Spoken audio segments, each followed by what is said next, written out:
Antes de começar, vamos para um aviso sincero.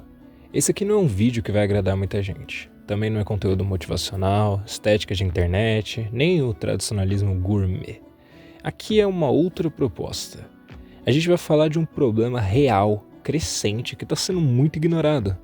Como a mentalidade burguesa tem se filtrado no meio tradicionalista e, pouco a pouco, corroído aquilo que diz defender. Se você veio aqui pela estética, discurso confortável, sensação de pertencimento, você provavelmente vai achar que esse vídeo é incômodo.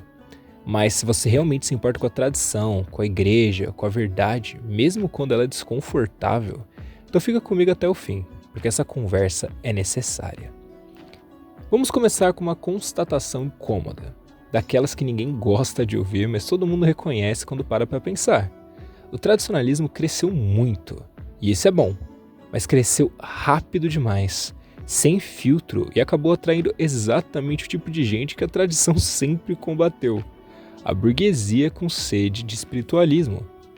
Hoje, você entra em qualquer ambiente ligado ao catolicismo tradicional ou à política tradicionalista e encontra um fenômeno estranho. Nunca houve tantos convertidos vindo da classe média alta. Nunca houve tanta gente falando de latim, gregoriano, Trento e Tomás de Aquino. E paradoxalmente, nunca houve tanta confusão, vaidade, superficialidade, disputa de ego dentro desses mesmos círculos. Algo não fecha, e quando algo não fecha, o problema não é crescimento, é infiltração. Para entender isso, a gente precisa parar de tratar a burguesia só como uma classe econômica. Julius Evola já deixava claro: burguesia é um tipo de ser humano, é um modo de ser, um espírito. O burguês não é definido só por renda, mas por uma mentalidade, um apego ao conforto, horror ao risco, culto à segurança, moralidade utilitária e aversão à hierarquia que foge do seu controle. Quando esse tipo humano entra no tradicionalismo sem se converter de verdade, ele não se submete à tradição, ele tenta domesticá-la. E é exatamente isso que está acontecendo. Existe hoje um alto número de burgueses se convertendo no catolicismo tradicionalista. Sabe, isso não é um problema. A igreja sempre acolheu convertidos de todas as classes. O problema, na verdade, começa quando a conversão não é espiritual, mas estética. Jovens burgueses sem propósito, sem missão, sem estrutura interior, encontraram no tradicionalismo a identidade já pronta. Roupas, símbolos, linguagem e estética forte. E confundem isso com fé.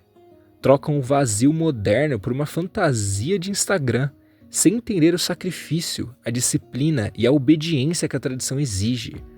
Santo Agostinho já alertava: não é a forma externa que ordena a alma, mas a reta intenção. Quando a fé vira um ornamento psicológico, ela não eleva, ela só serve para decorar o ego. E isso gera um tipo específico de convertido: barulhento, confiante, convicto, mas profundamente raso. Esse fenômeno fica ainda mais grave quando olhamos para os burgueses mais velhos recém-convertidos.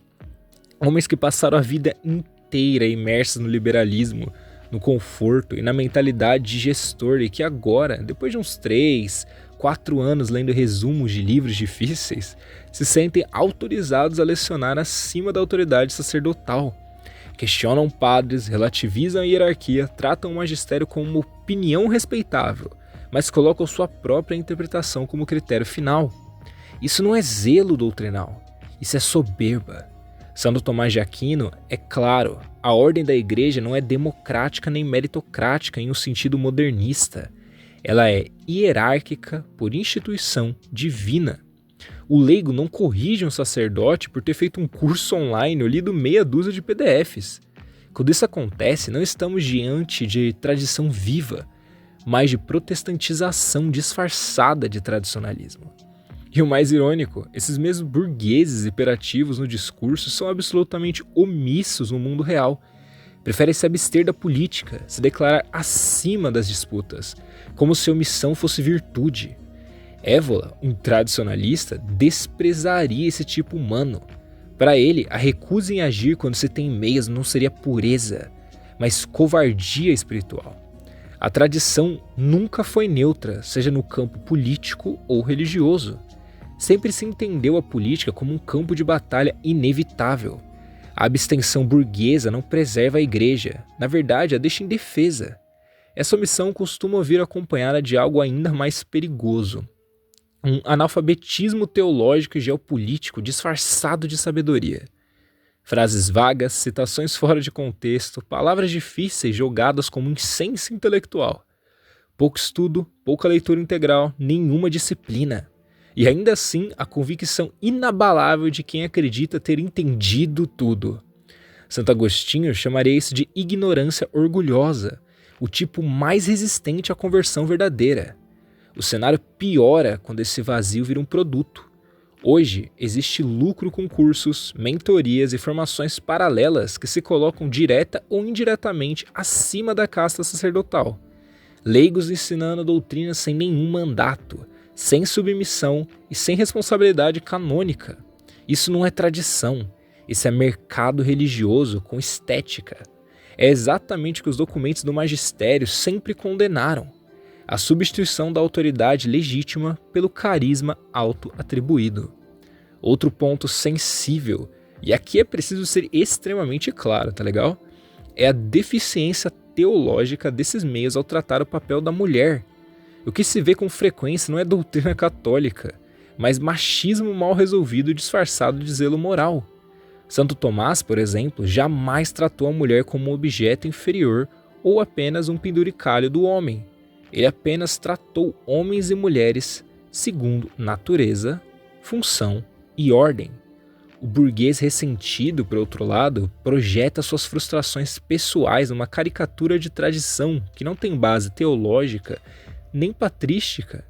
Isso não fortalece a igreja, isso a ridiculariza, desmoraliza. Como se tudo isso já não bastasse, ainda há o uso excessivo de inteligência artificial e automatização para produzir conteúdo religioso. Textos diários em massa, posts diários, frases prontas, vídeos reciclados, tudo para alimentar algoritmo, não para formar almas.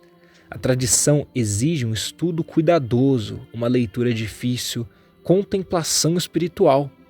Quando a inteligência artificial substitui esse esforço, o resultado não é tradição, mas é um ruído tradicionalizado. E tudo isso culmina num problema ainda maior: o analfabetismo político em relação à terceira posição.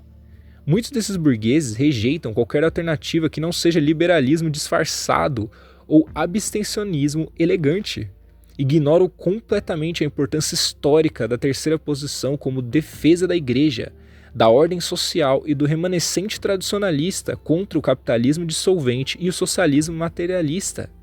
Évola, Plínio Salgado e tantos outros eram claros: sem uma alternativa antiliberal, a tradição vira refém do inimigo.